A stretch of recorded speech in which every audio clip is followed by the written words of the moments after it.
नमस्कार। चलिए आज एक बहुत ही ज़रूरी और आम मसले पर बात करते हैं और वो है तंबाकू, गुटखा और भांग जैसी चीज़ों के बारे में इस्लाम का नज़रिया। तो सबसे बड़ा सवाल जो अक्सर पूछा जाता है वो ये है कि क्या ये चीज़ें पूरी तरह से हराम हैं, यानी जिन पर सख्त पाबंदी है, या फिर ये सिर्फ मकरूह हैं, मतलब नापसंदीदा। अब इस सवाल का जवाब जानने से पहले हमें इन दो इस्लामी शब्दों को समझना होगा। हराम का मतलब है कोई ऐसी चीज जो बिल्कुल मना है और जिसे करना सीधा सीधा गुनाह है। वहीं मकरूह का मतलब है कोई ऐसी चीज जिसे नापसंद किया गया है और जिससे बचना ही बेहतर है।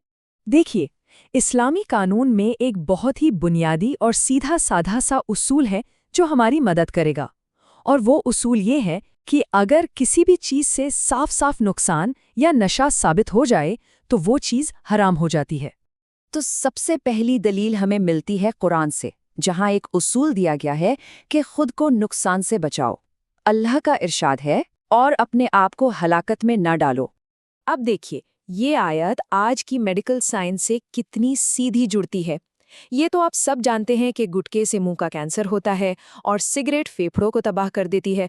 तो नतीजा क्या निकला? सीधा सा, जब नुकसान साबित हो गया तो ये काम हराम हो गए। और कुरान इसी बात को एक और जगह और भी ज्यादा जोर देकर कहता है, और अपने आप को कत्ल ना करो। यहाँ पर बात बहुत गहरी है। इसका मतलब है कि हराम होने के लिए नुकसान का फौरन होना जरूरी नहीं है।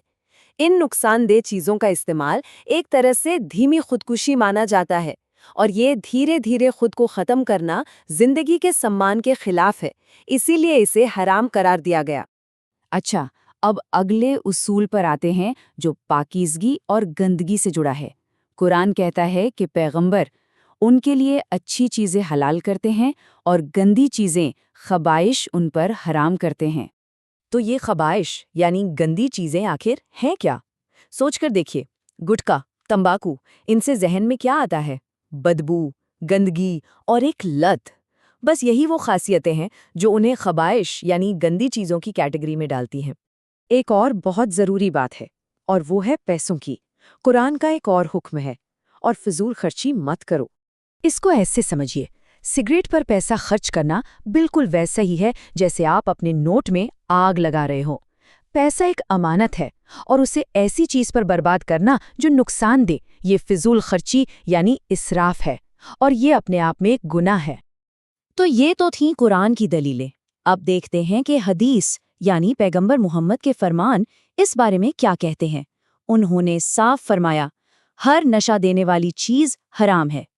ये हदीस तो बिल्कुल साफ है, इसमें कोई शक की गुंजाइश ही नहीं है। भांग, गांजा, ये सब क्यों इस्तेमाल होते हैं? सिर्फ नशे के लिए। तो इस हदीस के हिसाब से ये सीधे सीधे हराम की कैटेगरी में आते हैं। लेकिन एक सवाल और उठता है कि क्या थोड़ा सा ट्राई कर सकते हैं? चलिए देखते हैं। अगली हदीस इसी का जवाब देती है। जिस चीज की ज्यादा मात्रा नशा दे, उसकी थोड़ी मात्रा भी हराम है। तो वो जो दलील दी जाती है ना कि बस एक बार ट्राई करने में क्या है, इस्लाम में इसकी कोई जगह नहीं है। ये हदीस उस दरवाजे को बंद कर देती है। अगर कोई चीज़ नशीली है तो वो हराम है, चाहे वो एक कतरा हो या एक बॉटल। और बात सिर्फ अपनी ज़ात तक ही नहीं है। इस्लाम नुकसान के इस कॉन्सेप्ट को दूसरों तक भी ले जाता है। एक और हदीस है, न खुद को नुकसान पहुंचाओ न दूसरों को। ये बहुत ज़रूरी नुक्ता है। जो स्मोकिंग करता है वो सिर्फ अपनी सेहत खराब नहीं कर रहा, वो अपने आसपास अपने परिवार वालों, बच्चों को भी पैसिव स्मोकिंग के जरिए नुकसान पहुंचा रहा है। तो ये एक तरह से डबल गुनाह हो गया, एक खुद को नुकसान पहुंचाने का और दूसरा दूसरों को। अगर हम इस पूरे मसले की जड़ को समझना चाहते हैं तो हमें इस्लाम के बड़े मकासिदों यानी मकासिद अल शरिया को देखना होगा। ये हमें बताते हैं कि इन कानूनों के पीछे की असल वजह यानी क्यों क्या है। इस्लाम का पूरा ढांचा 5 बुनियादी चीज़ों की हिफाजत पर खड़ा है। वो 5 चीज़ें हैं: दीन यानी हमारा ईमान, जान यानी हमारी जिंदगी, अक्ल यानी हमारी सोचने समझने की ताकत, माल यानी हमारी दौलत, और नस्ल यानी हमारा खानदान और आने वाली पीढ़ी। तो अब जरा देखिए कि ये नशीली चीजें इन मकसदों पर कैसे सीधा सीधा हमला करती हैं। सिगरेट और बीड़ी ये जान और माल दोनों को बर्बाद करती हैं। گٹکا اور تمباکو جان کے دشمن ہیں اور لت لگاتے ہیں، اور بھانگ یا گانجا یہ تو سیدھے سیدھے عقل پر پردہ ڈال دیتے ہیں۔ ہاں، ایک بات اور سمجھنا دلچسپ ہے۔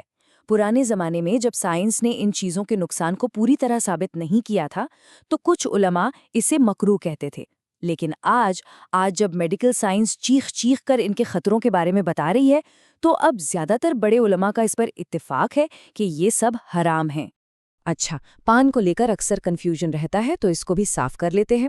دیکھیے، سادہ پان جس میں کوئی نقصان والی چیز نہ ہو وہ جائز ہے، لیکن جیسے ہی اس میں تمباکو یا زردہ مل جاتا ہے تو وہ حرام ہو جاتا ہے، کیونکہ حکم پان کا نہیں بلکہ تمباکو کا ہے۔ تو پوری بات کا نچوڑ کیا ہے؟ بس یہ 3 اصول یاد رکھیے۔ پہلا، جس چیز میں پکا نقصان ہو وہ حرام ہے۔ دوسرا، جو چیز نشہ دے وہ حرام ہے۔ اور تیسرا، جو چیز خطرناک لت پیدا کرے وہ بھی حرام ہے۔ اسی لیے گٹکا، تمباکو، سگریٹ، بھانگ اور گانجا یہ سب اسی دائرے میں آتے ہیں۔ اور اگر اس پوری چرچا کو ایک لائن میں سمیٹنا ہو تو وہ یہ ہے: کوئی بھی چیز جو جسم کو، عقل کو یا مال کو نقصان پہنچائے وہ اسلام میں حرام ہے۔ بس اتنا صاف اور سیدھا اصول ہے۔